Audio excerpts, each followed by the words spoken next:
Setelah kepergian Yusuf, salah satu saudaranya menyadari bahwa beberapa kambing telah dimangsa oleh kawanan serigala. Mereka pun saling menyalahkan karena kejadian ini. Dan Lavi mengungkapkan bahwa mulai sekarang kita harus siap ditimpa banyak bencana karena telah menyakiti adik kita. Yahuda yang sudah muak dengan Lavi langsung menyerang dan terjadilah perkelahian di antara mereka. اخرس يا لاوي اضربوه. لا لا سمعوني.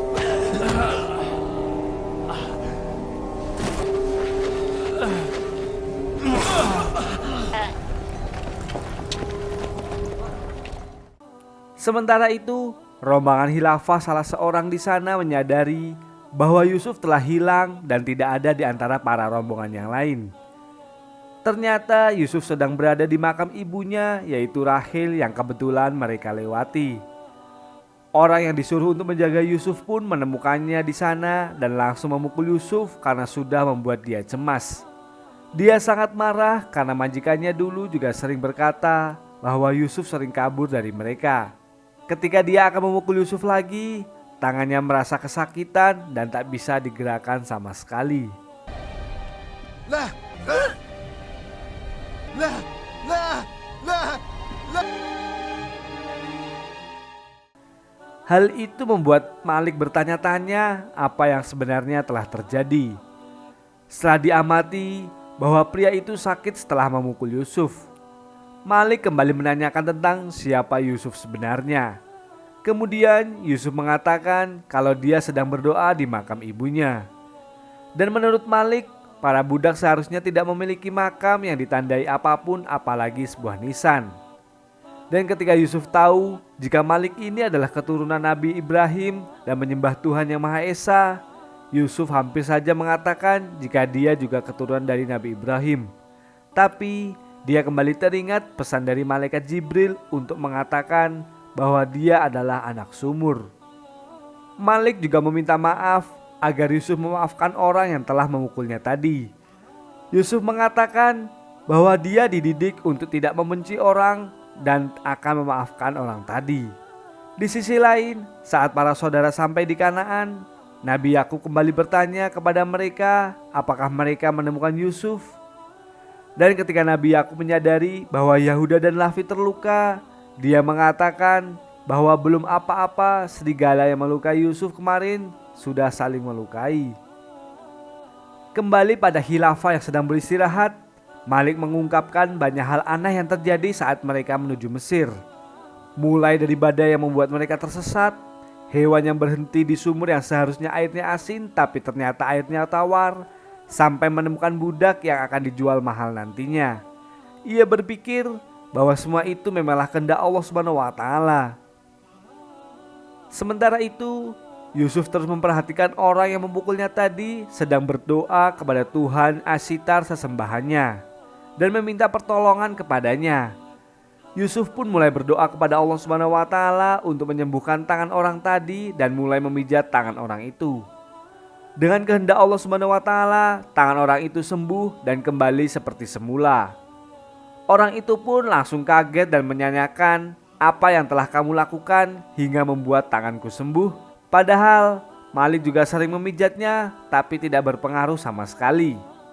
Salah satu sahabat Malik yang dari tadi memperhatikan Yusuf pun heran dengannya dan menanyakan, "Apa yang kamu lakukan tadi saat menatap langit? Apakah kamu menyembah bintang?" Jawaban Yusuf tentang Tuhannya membuat sahabat Malik itu terkejut dan kagum. Karena Yusuf yang masih kecil memilih Tuhannya lebih hebat daripada Tuhannya orang-orang lain. Orang yang tangannya sembuh itu pun langsung meminta maaf kepada Yusuf karena tadi siang dia telah memukulnya. Yusuf sebenarnya rela dipukul oleh orang itu jika nantinya dia akan mendapatkan hidayah dari Allah Subhanahu wa taala. Sahabat Malik tadi juga memimpikan Yusuf jika saat dalam melewati ladang yang tandus, ladang itu langsung ditumbuhi tanaman yang hijau dan di atas kepala Yusuf ada awan yang memayunginya dari terik matahari.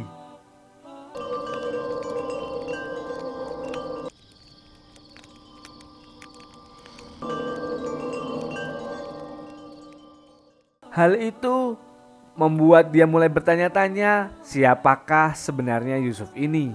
Siang harinya kejadian tadi malam diceritakan kepada Malik. Tapi Malik mengira bahwa dia sembuh karena Yusuf sudah memaafkannya.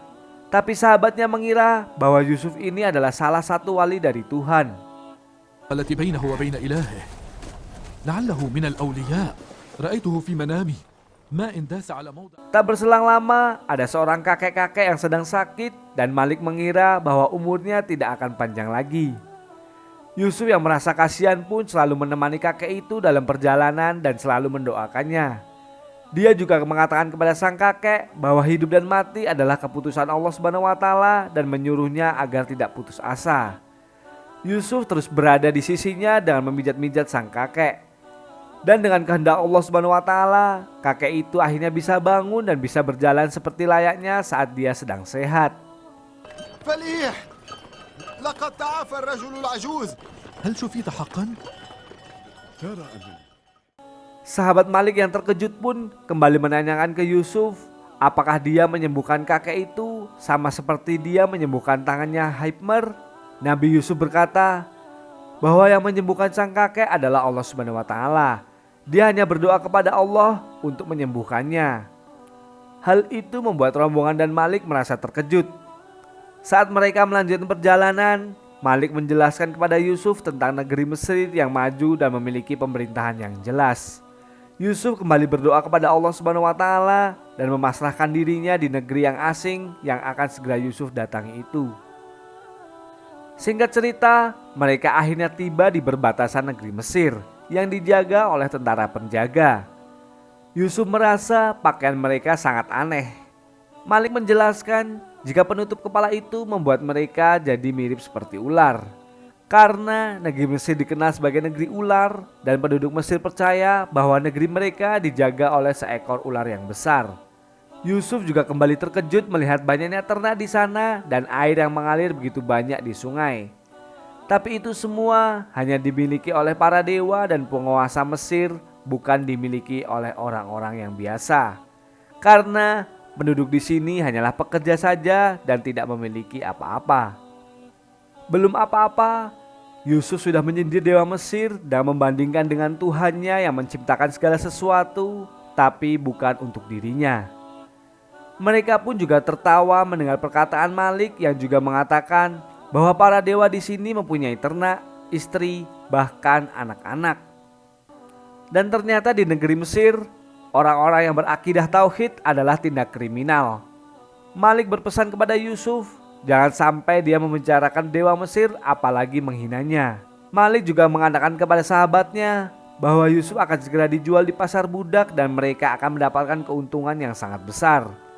Namun sahabatnya berpikir bahwa seharusnya mereka tidak menjual Yusuf. Setelah para khilafah sampai di kota Thebes, Yusuf terus terpana melihat keindahan kota yang belum pernah ia lihat sebelumnya.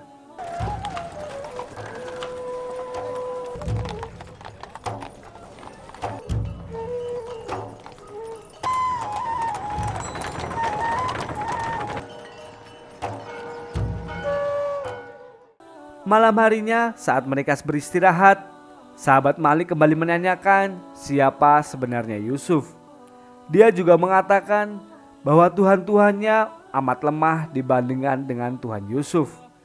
Dia juga mulai penasaran dengan Tuhan Yusuf itu dan meminta Yusuf untuk menceritakan tentangnya. Dan pada akhirnya dia juga beriman kepadanya dan meninggalkan Tuhan-Tuhan sebelumnya. Yusuf berkata bahwa dia sebenarnya sudah beriman kepada Allah Subhanahu wa taala karena dia sudah bisa menjelaskan tentang keagungan dan kekuatan Allah pada Yusuf. Dan terlebih lagi, dia menganggap lemah Tuhan-Tuhan sebelumnya yang ia sembah. Itulah keimanan sejati, kata Yusuf. Lagi-lagi, dia menanyakan siapa sebenarnya Yusuf, karena dia menganggap Yusuf lebih mulia daripada mereka semua. Yusuf pun mengatakan bahwa dia tidak bisa menjawab pertanyaan itu karena semua ini adalah kehendak Allah Subhanahu wa taala. Dan Allah lah yang membawa Yusuf ke Mesir untuk suatu tujuan. أنا لا أعلم سيتضح الأمر مع الأيام. تلك البئر التي أخرجناك منها